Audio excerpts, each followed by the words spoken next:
Hello guys, welcome back to our channel, which is now called Life with Mrs. B. I am absolutely sure I'm going to call it the Buchanan Family by mistake. If you missed our last video, go and check it out. I was talking about our channel changes and the fact that our channel name has now changed from the Buchanan Family to Life with Mrs. B. So I hope you guys have watched that video. If you've not and you've got no idea what I'm talking about, go and watch that video. Today's video is a little bit different. Today, from the title and the thumbnail, you will have guessed we are talking, I say we, it's me. I, you, me, we can have a conversation in the comments. I'm going to be talking about my top 5 book recommendations for preschoolers.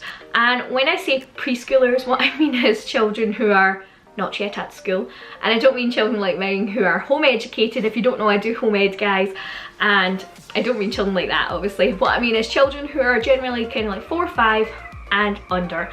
So obviously you could read these books. I'm going to suggest you could read them to a 6-year-old. There's nothing wrong with that. A 7-year-old could read them by themselves if they can read, you know, so it's not a problem in that sense. Like, these books are suitable for everyone, whereas obviously if I was recommending a book for maybe a 12-year-old, you probably don't want to read that to a baby. It's probably not going to hold a baby's attention. Anyway, let's get started with my top 5 book recommendations. So all of these books are books that I have read to my kids, myself, or Thomas has read them. That's my husband, if you don't know. And also some of them have actually, they were read to me when I was a little kid. Some of them are very, very classic. So the first one I'm going to start off with, guys, is one that surely you have read. I'm not sure, if you've got kids, you might have read this to a kid already, or if you might even remember being read it when you were little, and it is The Hungry Caterpillar, or is it The Very Hungry Caterpillar? I can't remember what it's called. The Hungry Caterpillar. I love it. This is a super, super classic book. If you've not read any of these books, or you've not really heard of them, I'm going to give you a kind of like a rundown, a summary. I don't want to tell you too much and spoil things, although, well, some of them are hard not to. But in The Hungry Caterpillar, the story starts with, it's normally a wooden book, so it's great for babies. Babies can hold it, and you know, they can, obviously they can't really flick through the pages themselves, but I'm sure you understand. So once you open the book, it is the illustrations are lovely. They're great for babies because they're kind of big, bright, bold colours. There's nothing too detailed, if that makes sense.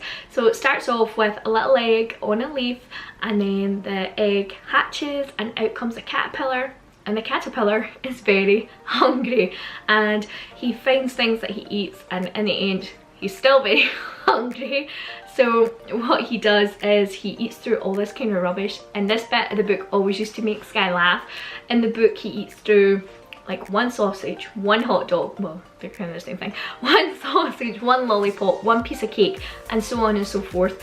And in that bit he says, it says that he ate 1 pickle, and Sky, when she was so tiny, she used to say, instead of pickle, and I mean like a pickle like a gherkin, not a pickled onion, she used to say pickle. She was so cute when she said that. And then eventually he builds himself a cocoon or a chrysalis, whatever it is, and then he turns into a butterfly. So it's a really fun book. It's light, it's easy. Little kids, it's going to hold their attention. There's lots of cool like pictures in it, and then it's got the holes from where the caterpillar has ate. So it's a really fun book. I'm going to put all the links to these books, if I can find them, in the description, guys, in case you guys want to go and see them or want to buy them or whatever. They'll all be in the description, because I know what it's like sometimes and you've got no idea where to find this book. So if I can find them all, I'll put them in the description for you. Our next book is another classic in my opinion, and it is The Tiger Who Came to Tea. Tiger Who Came to Tea is a brilliant, brilliant story. It's kind of like the pictures in it, the illustrations look quite retro. I love it. I think it's a great little story, and it is about a tiger who comes to a mum and a little girl's house for like afternoon tea. I see this, I don't know, do people actually have afternoon tea unless you're at a hotel? I'm not sure. And then when the tiger comes in, he eats all their food and he drinks all the water from the taps. He eats it all and he leaves them with nothing, and then the tiger leaves, and then the daddy comes home and there's no food for the daddy because this tiger ate it all. There's no water left in the taps, which is quite funny because obviously that's not something that could really happen. If a tiger came to your house and was super thirsty, the water would continue, but there's no water left for the little girl for her bath. And in the end they go to a cafe and they have dinner, and she had sausages, blah blah blah. It's a good little book, and then she buys a tin of tiger food, which I didn't know you could buy, and she keeps it in her kitchen in case the tiger comes again, but he never did. It's a good little book. The pictures in it are quite cute. As I said, they're kind of like retro looking. I like it. It's a fun book. Maybe not so much for babies, maybe for like 2, 3, 4-year-olds and up. I think it's a great book because it is a little bit longer and there's a lot of words on each page, but I think it's a really cute book. The next book I have is another kind of classic, and it is Rainbow Fish. If you've not read Rainbow Fish, it's a really, really good, all these books are good. We should do a little tally of how many times I say good or cute. And it is about this little fish, and he has all these rainbow scales, and he loves being so special because he's got all these rainbow scales and nobody else has rainbow scales. A fish asks him for a scale, and he's like, can't share my scales with you. In the end, he does share his scales, and he learns kind of how to make friends sort of thing, and also he learns the joy of sharing with others, or sharing with other fish, I guess. And in the end, he ends up with only one scale left, but he finds that joy of sharing. So it's a good book about sharing, about being friendly, about being kind, and I like that book. It's nice, it's fun, it's easy, it's got lots of fun, cute pictures in it, and the rainbow fish's scales are like sparkly, and it's just a nice book. The next one is one of my favourites and one of my kids' favourites, and one that we still read today. Even though my youngest is 5.5, he's going to be 6 in June. That's crazy. Blows my mind, but we love the Gruffalo. The Gruffalo and the Gruffalo's Child, but I'm just going to talk about the Gruffalo today, are just kind of like some super, not classic books because they're not that old. Like, I didn't read the Gruffalo when I was little, but I read it to Sky, who is my eldest. She is 10 and she still likes listening to that if I read it to the boys. And it is about a Gruffalo, which is this kind of made up monster, and this little mouse walks through the wood and all the creatures want to eat him. The fox wants to eat him, the snake wants to eat him, the owl wants to eat him, and so on. And he's like, oh, you know, I'm going to meet a Gruffalo, and a Gruffalo will not be happy if you've ate me, so on and so on. And everyone's like, what's a Gruffalo? That's not a real animal. Then eventually he actually meets a Gruffalo, and then the Gruffalo's like, I'm going to eat you because you look good, little mouse. It's quite funny actually because it rhymes, and I know like some of the rhymes off the top of my head, as do the kids. And anyway, the mouse goes back the way through the woods, meets the other animals, and then the other animals are like scared because he's with this Gruffalo, and they're like, oh my gosh, the Gruffalo is real! And they run away, slither away, fly away, whatever it is. And then the Gruffalo's like, oh man, you're probably pretty scary. In the end, he doesn't eat the mouse. It is a really fun book. It's full of rhymes, as I said. You can also get it in Scots, which, if you're not Scottish, you might not know, but it is an actual language. Some people say Scots is not a language, it's just a dialect, but it has been recognised by the Scottish government and some other government people, I'm not sure who, and Europe and things. Scots is an actual language, not just a dialect, and you can get the book in Scots. I have read it in Scots and I couldn't understand it.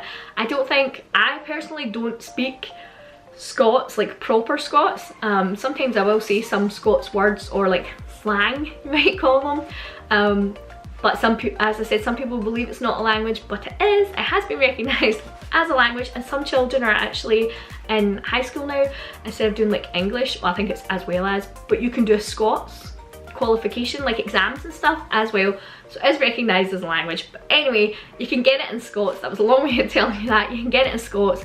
As I said, I read it and I could not understand it for love nor money. Couldn't understand it at all. But if you want to get it in Scots, you can definitely get it in Scots. And they're bringing out, I say they, I don't know who they is, the publishers, I don't know, authors are bringing out a lot more books in Scots now. I know you can get Harry Potter in Scots as well, so that's crazy. That blows my mind. If you speak Scots or you can read it, you can get so many books in Scots. The fifth one is one that is a little bit more, probably less known than the other ones I've talked about. All the ones I've spoke about have been quite popular books. I would like to do maybe another video on this or something else, or different ages, but I'd like to do kind of books that you may never have heard of that are actually super good. But this fifth one is a little bit less well known, I would say, and it's called Owl Babies, and it is a lovely little story, and I would say it's suitable from babies right up to you know, whatever age. I don't think you can put an age limit on it, but you can read it to babies. It's got lots of pictures in it, and it's only got a few sentences on each page, so it does hold their attention because you're kind of constantly turning the page. Anyway, it's a story about 3 little owl babies. They're the cutest owls ever, and their mummy leaves them, their mummy owl, she leaves them in the middle of the night, I think to go hunting, I'm not sure, and then the owl babies wake up and they're like, oh my gosh, where's my mum? And then they're panicking that their mum's left them and she's never going to come back. Of course, she comes back and she's like, why are you panicking? You know I was going to come back. And then the owl babies were like, well, yeah, of course I knew you were coming back. That's that story. It's a nice little story. It's a really good story if your child is maybe getting ready to start nursery. I don't mean as a baby, obviously, because they wouldn't really understand. But if your child is starting nursery at around 3, this is 3, this is baby, this is 3, this is school.